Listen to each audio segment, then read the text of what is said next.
조갑제 TV 시청자 여러분 안녕하십니까? 2025년 7월 26일 오후 6시입니다. 김건희 씨가 외국에서 열리는 정상회의 때 참석을 할 때 착용했던 명품 목걸이가 사실은 그게 명품이 아니고 모조품이었다는 주장을 김건희 씨 측에서 하고 있습니다. 인척집에서 한 6천만 원 정도 되는 명품 목걸이를 압수를 했다는 기사가 어젯밤에 나왔는데, 이 이후에도 김건희 씨가 그런 주장을 하는지는 확실하지 않는데, 하여튼 2달 전에도 그런 주장을 했다고 그럽니다. 근데 이제 그 명품 목걸이가 발견이 되었으니까 이거를 감정을 하면은 진짜인지 가짜인지는 쉽게 판명이 될 것이라고 생각을 합니다. 상식적으로는 정상회담에 가는데 짝퉁 목걸이를 굳이 쓸 필요가 있었느냐 하는 생각은 듭니다.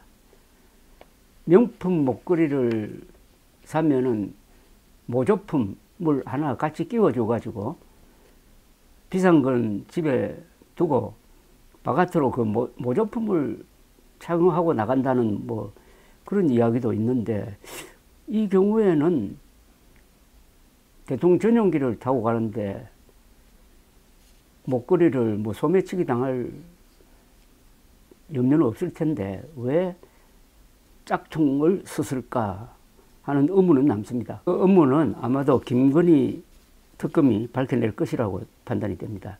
그런데 그것과 연관된 아주 재미있는 이야기를 들려드리겠습니다. 15년 전 일인데, 이 가짜 명품을 쓰는 사람은 자신도 모르게 가짜처럼 행동한다는 조사 결과가 나왔어요.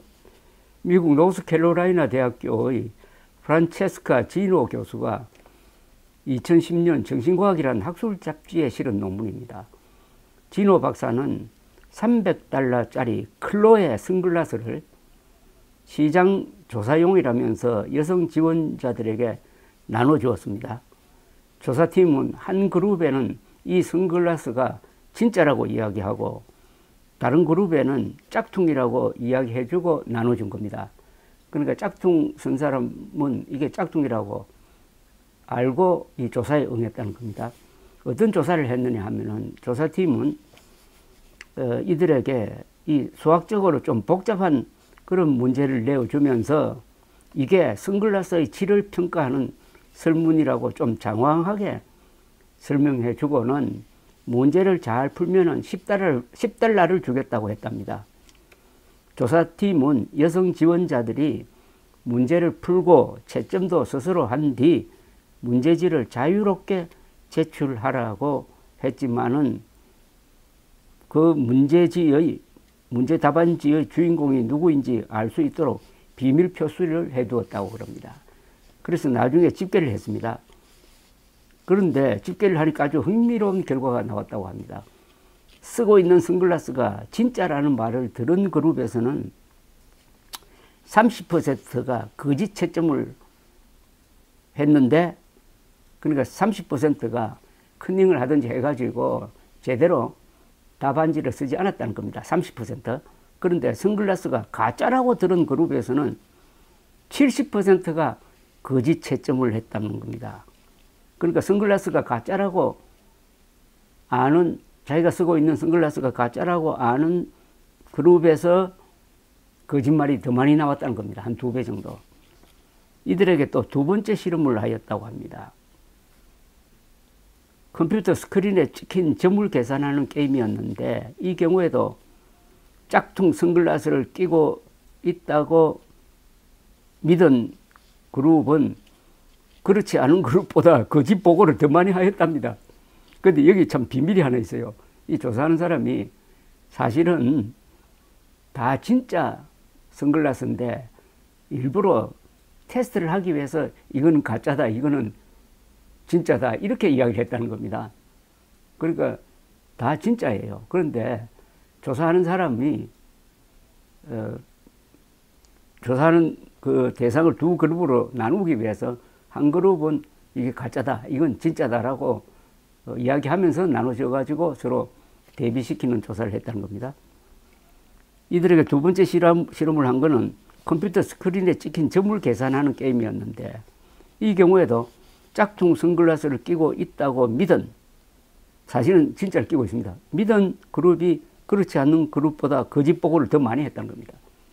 세 번째 설문은 당신이 아는 사람들은 도덕성과 정지성이 어떠한가 였는데, 가짜를 끼고 있다고 생각하는 그룹에서는 진짜를 끼고 있다고 생각하는 그룹보다 지인들이 부정직하고 부도덕하다고 답변하는 비율이 높았다는 겁니다.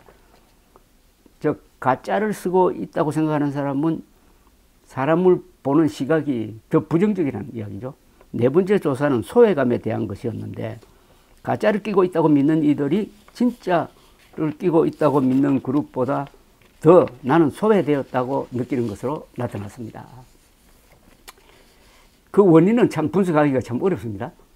가짜 명품을 쓴다는 의식이 사람들로 하여금 부정직하게 만들고 자신과 타인을 부정적으로 보게 만든다는 결론인데, 이걸 좀 확대 해석을 하면은 짝퉁을 쓰면 사람도 짝퉁이 된다는 뜻입니다. 명품을 쓰면 사람도 명품이 된다는 의미로 직결되는 건 아니지만요. 그러나 명품을 쓴다는 거, 아주 비싼 목걸이 또는 시계를 착용하고 있다는 것, 또는 좋은 옷을 입고 있다는 것이 그 사람에게는 상당한 자신감과 자부심을 줄 수도 있다는 생각이 듭니다. 반대로 약간 남을 깔보는 그런 오만도 주겠죠. 어쨌든 이게 정신적으로 어떤 작용을 하고 있다는 겁니다. 명품을 쓰면은 사람이 명품다워지려고 노력한다는 것은 그건 뭐 자연스러울 것 같아요. 자, 요걸 좀 더 연장시키면은 아름다운 말을 쓰는 사람과 욕설을 하는 사람과의 차이는 아마 더 클 겁니다. 거짓말과 거친 말을 쓰는 정치인을 배척하고 교양어를 쓰는 인물들을 골라내야 한다는 이야기가 되겠습니다. 명품 한국어를 쓰는 사람과 비속어를 쓰는 사람은 또 훨씬 더 클 거라고 봅니다. 그런데 김건희 씨는 학위 논문도 표절을 했다고 해가지고 그 학위가 취소가 되었습니다. 그렇다면 이 짝퉁 목걸이가 사실이라면은 목걸이도 짝퉁이고 학위 논문도 짝퉁이면은 김건희 씨도 짝퉁이냐 하는 좀 비약적인 생각을 하게 만드는데, 결코 김건희 씨에게 이 짝퉁 목걸이가 좋은 영향을 끼치지는 않았을 것이라는 그런 생각도 듭니다. 감사합니다.